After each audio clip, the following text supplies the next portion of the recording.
घने जंगल में एक ऋषि अपने आश्रम में तपस्या करते थे। वे बहुत दयालु और सिद्ध पुरुष थे। एक दिन वह नदी किनारे बैठे थे, तभी एक कौआ अपनी चोंच में एक नन्हे चूहे को लेकर जा रहा था।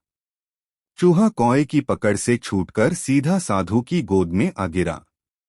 साधु को उस नन्हे घायल चूहे पर दया आ गई। उन्होंने उसकी मरहम पट्टी की और उसे अपने पास रखकर पालने लगे। एक दिन चूहा आश्रम के बाहर खेल रहा था, तभी एक बिल्ली वहां आ गई। बिल्ली को देखकर चूहा अपनी जान बचाने के लिए दौड़ा और साधु की गोद में छिप गया। साधु ने देखा कि चूहा बहुत डरा हुआ है। उन्होंने अपनी तपोबल से चूहे को एक बिल्ली बना दिया। अब वह बिल्ली बनकर निडर होकर घूमने लगा। लेकिन कुछ दिनों बाद एक कुत्ता उस पर झपटा। वह डरकर भागा। साधु ने उसकी मदद करने के लिए उसे एक बड़ा कुत्ता बना दिया। अब चूहा, जो कुत्ता बन चुका था, जंगल में शान से घूमने लगा। लेकिन जंगल में खतरों की कमी नहीं थी। एक दिन एक शेर ने उस पर हमला कर दिया। वह अपनी जान बचाकर फिर साधु के पास आया। साधु ने सोचा, यह बेचारा हमेशा डरता रहता है, इसे सबसे ताकतवर बना देना चाहिए। साधु ने मंत्र पढ़ा और उसे जंगल का राजा शेर बना दिया।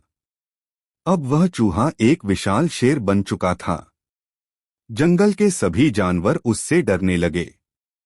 लेकिन साधु उसे अब भी वैसे ही प्यार करते थे जैसे वह एक छोटा चूहा हो।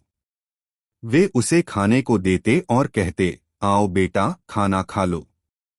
बाकी जानवर भी आपस में बातें करते, अरे यह असली शेर नहीं है, यह तो वही चूहा है जिसे साधु महाराज ने शेर बना दिया है। यह सुनकर शेर को बहुत अपमान महसूस होता था। उसने सोचा, जब तक यह साधु जिंदा है तब तक लोग मुझे असली शेर नहीं मानेंगे। यह सबको मेरी असलियत बताता रहता है। क्यों न मैं इस साधु को ही मार डालूं? फिर मेरा राज कोई नहीं जान पाएगा। वह शेर, जो असल में चूहा था, दहाड़ता हुआ साधु को मारने के लिए उनकी ओर झपटा। साधु अपनी दिव्य शक्ति से उसके मन की बात जान गए। उन्होंने तुरंत अपना कमंडल उठाया और जल छिड़कते हुए श्राप दिया, पुनर्मूष को भव, फिर से चूहा बन जा। पलक झपकते ही वह विशाल शेर सिकुड़कर वापस वही नन्हा डरपोक चूहा बन गया। साधु ने उसे आश्रम से बाहर निकाल दिया।